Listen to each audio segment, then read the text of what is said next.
Hi, it's AJ, and welcome to rule number 6.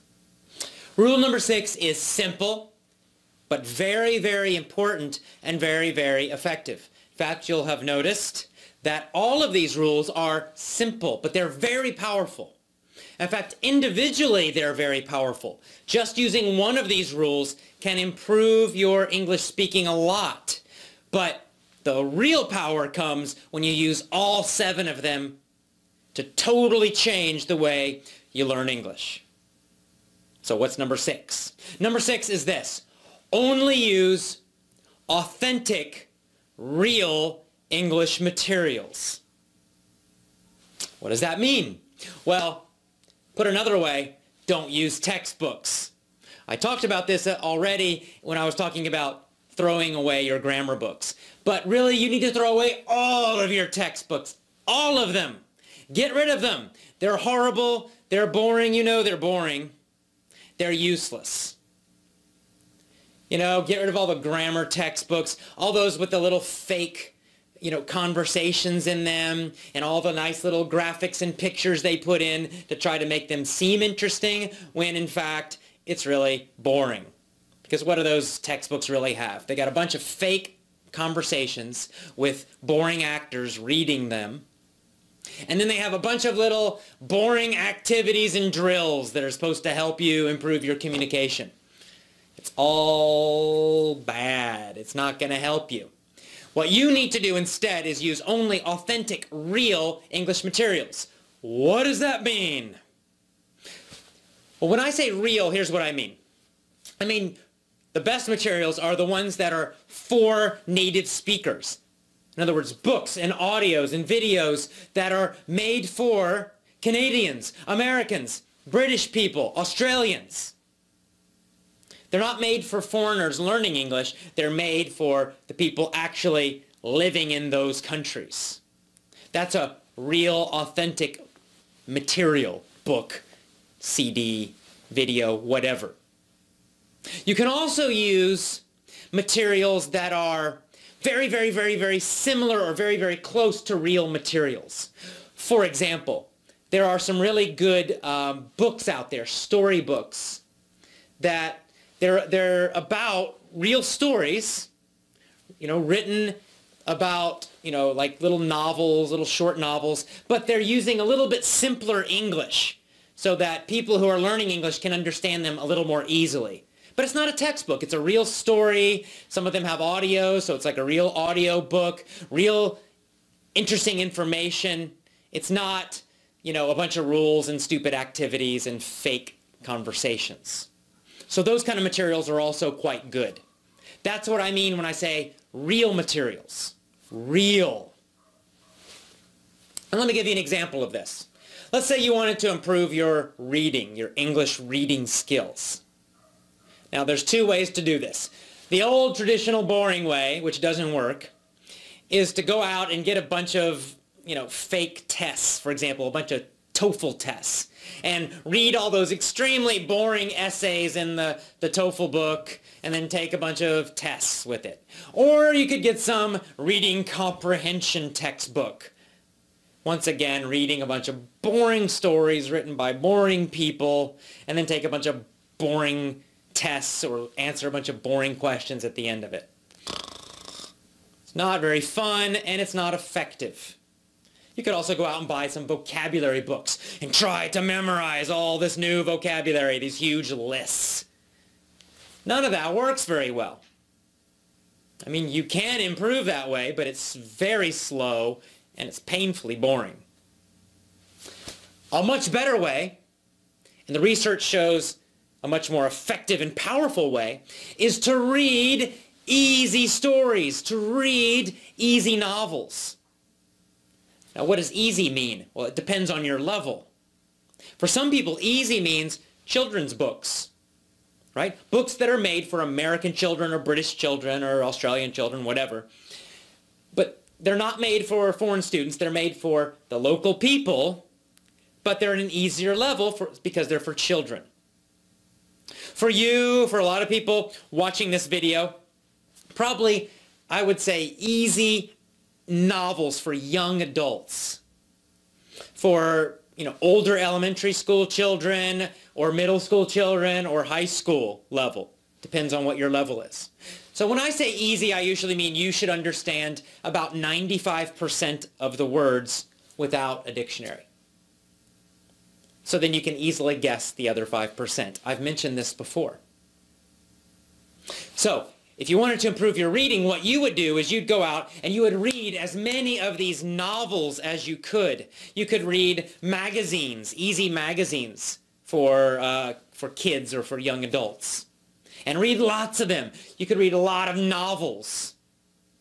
There's lots of those novels for adolescents. Adventure novels, romance novels. And they're for young adults, so they might be a little bit not really for total adults, but it's much more interesting and fun to read those than textbooks, I promise you. And you would read lots and lots and lots of them, and as you did that, your vocabulary would increase. Your reading comprehension would increase very quickly. Your reading speed in English would improve very, very quickly. And soon, in just a few months, those kinds of books would be super easy for you. And then you could start reading more difficult material. Maybe you would start reading, high school level novels and stories.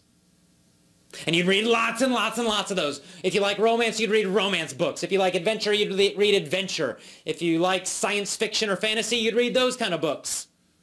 If you like nonfiction, well, you'd read a lot of nonfiction. But it would be real books. And then eventually those would feel easy. It happens quite quickly, in fact. If you read every single day like that, you improve quickly. And then you could go up to adult-level novels. You could read books by, famous best-selling authors, John Grisham, Stephen King. Again, depends on your interest. Always choose things that you personally like and enjoy. And by reading lots and lots and lots of those books, reading lots and lots and lots of Stephen King books, for example, or John Grisham books, your reading would improve so fast, so powerfully, and so much faster, so much more powerfully than someone who's trying to learn from textbooks and reading comprehension books and vocabulary books. This is a much faster, more powerful way to improve your reading. Now, of course, in these rules, we're talking about speaking and listening. So how do you do that? Well, it's the same idea. It's exactly the same idea. Instead of using books, you would use audios. So you want to listen to as many easy, real audios as you can every day. You want to listen to audio stories. You want to listen to easy audio books. You want to listen to podcasts, audio radio shows. Easy audios on topics that you enjoy, that are entertaining. It's real stuff. And you would follow that same thing. For a while, those really easy ones maybe they would feel a little difficult to you. But after listening to them again and again and again, they quickly become easy. Then you go up to a higher level. And then you do it again and again and again. And soon you're listening to real audios, real audio books for adults, for American adults, for British adults. Or real radio shows for Americans or Canadians or British or Australian. You can mix all of those. It doesn't matter. That is how you learn real English. Because see, in the textbooks, it's not real English. It's very unnatural. Those fake conversations are unnatural, and we don't really speak that way. Right? What's lesson 1 in most textbooks? Hello. Hi. How are you? I'm fine. And you? Right? And you have these actors reading that conversation in a very unnatural way. The pronunciation is very strange because nobody really talks like that. And in fact, in the United States, when you meet someone the first time, you will almost never hear that kind of conversation. People really say things like, "How you doing? What's up? Nice to meet ya." You don't find those little phrases in most textbooks, yet those are the most common, real ways of greeting people. That's why, you learn all this textbook English, and then you go to a country, and you can't understand anybody. Even though you know 10,000 words or 20,000 words or something, and you know all this grammar, but you can't understand the real people having real conversations. Why? Because you learned textbook English. You did not learn from real English materials, authentic English materials. So if you want to be able to function with real English, especially if you want to talk to people who are from Canada or the United States or the UK or Australia, then you must learn from real materials. Very important. And once again, this is how children learn, right? Children do not study textbooks to learn their own language, right? Little 2-year-olds and 1-year-olds and 3-year-olds are not studying English textbooks in the United States. They're learning from stories and real conversations and real communication about real ideas or real emotions. That's how they learn. And that's why they speak so naturally and effortlessly. If you bring a foreign child from another country to the United States, and you put them with a bunch of children, American children who speak English all the time, that child will learn English perfectly. With no textbooks, with no grammar study. How do they do it? Well, they do it with real stories, real playing with the other children, real communication, real English. So, what you need to do is, number one, is go out and get real materials. And of course, our lessons, that's what I do. I tell you stories. And I give you a lot of teachings. My lessons are not focused on the little parts of English, because I don't want you to think about that at all. I want you to think about interesting ideas. I want you to feel entertained. I want you to focus on the emotions and the ideas of what I'm saying, of what's inside the audio. So most of my main lessons are on personal growth topics about being more healthy, having more energy, being more successful in all parts of your life. I want you focused on those ideas. You're learning English at the same time, but I don't want you thinking about every little word. I don't want you thinking about the grammar rules. I want you focusing on the ideas, on powerful ideas, interesting ideas. As you focus on those real ideas, real emotions, you will learn the English automatically. It's the same with the stories. I make them funny and crazy so that you remember them, so that you are entertained. You're focused on the emotions and the crazy ideas in the story. And the grammar and the vocabulary and the pronunciation just happen automatically. You're focused on being entertained. You're focused on getting interesting information, useful information.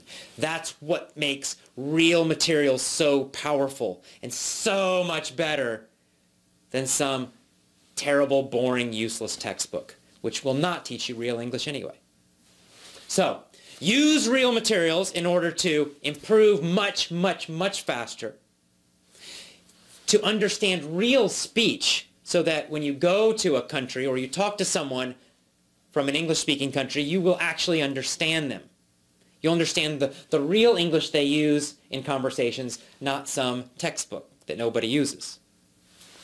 And I think another big reason to use real materials is you'll enjoy it more. It's just more fun. It's more interesting. Instead of learning a bunch of boring junk in a textbook that's just useless and not real, you get to learn real, interesting ideas. Or you get to be entertained. You get to have interesting emotions. It's real stuff. It's the kind of things you might enjoy in your own language. So important. So powerful. So, rule number 6 is this. Use only authentic, real English materials. And that's rule 6. Tomorrow's our last rule, so look for the next email tomorrow. Last rule. See you again. Bye-bye.